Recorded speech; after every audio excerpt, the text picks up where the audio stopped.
Gaming has served as the go-to escape from reality for many people over the past few decades. However, it's a hobby that's always come with a price. Up until now, that price has been reasonable. Outside of the outrage for the PlayStation 3, which at the time of release in 2006 was priced at $599, adjusted for inflation, that's $987 for the 60 gig model, and $449 or $822 in today's money for the 20 gig model. Video game consoles have been known as the cheapest and easiest ways to get into gaming. However, in a world of AI and closed straits, the affordability that helped gaming become a juggernaut in the entertainment industry is in peril. Just last week, Sony announced on their blog that their consoles would be seeing an increase in pricing, with the PS5 moving to $649.99, the digital edition being up to $599.99, and the PS5 Pro going all the way to $899.99. The announcement was met with shock and dismay as many began to wonder if they were being priced out of the hobby.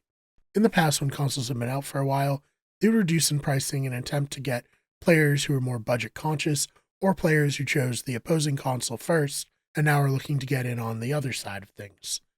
This is the first time that I've ever seen a console increase in pricing the longer that they've been out. This will undoubtedly make it so that the next generation consoles, the PS6 and the Project Helix from Microsoft, are priced even higher. Dr. Serkan Toto, the CEO of Catan Games, a consultancy firm, told GamesRadar Plus that he expects the next generation consoles to be close to $1,000 USD.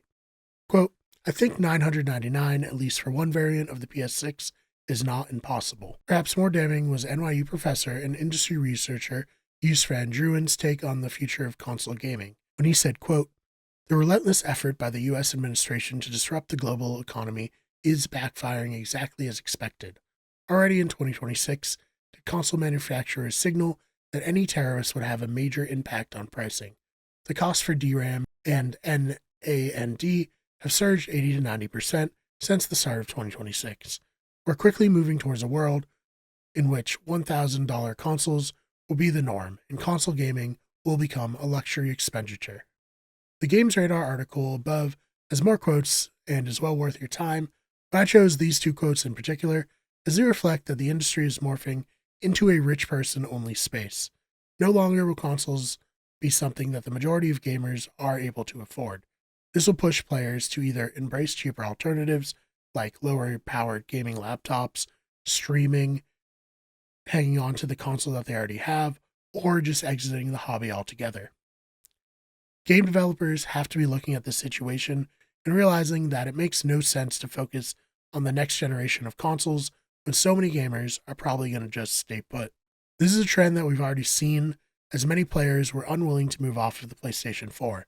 In May of 2024, Sony shared that the player base on the PS4 and the PS5 were both around 49 million monthly active users. It wasn't until June of 2025 that the PS5 officially pulled ahead of the PS4. Not to mention, times are tough for everyone.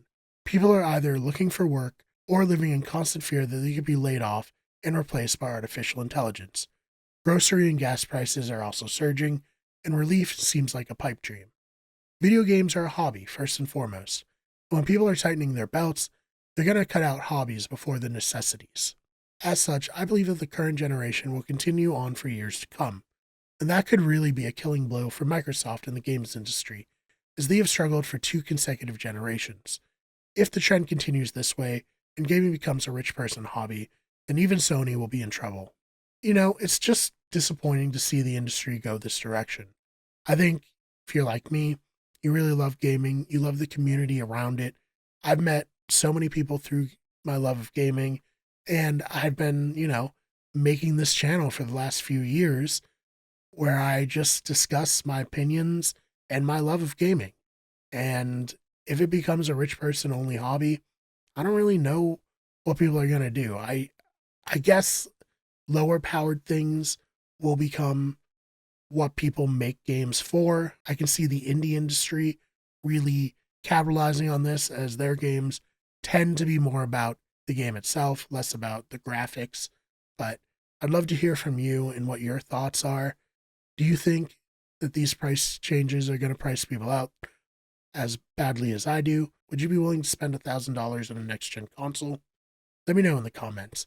And if you liked this video, please subscribe. We have new videos coming out all the time here on the channel. Also, check out our other channels, which include Those Fake Nerds for nerd and pop culture news, Wicked Sports for sports news, Better Radio for all of our podcasts, and our newest channel, History is Wicked, where we cover cryptids, urban legends, and weird history stories. Again, thank you so much for your time, and I'll see you in the next one.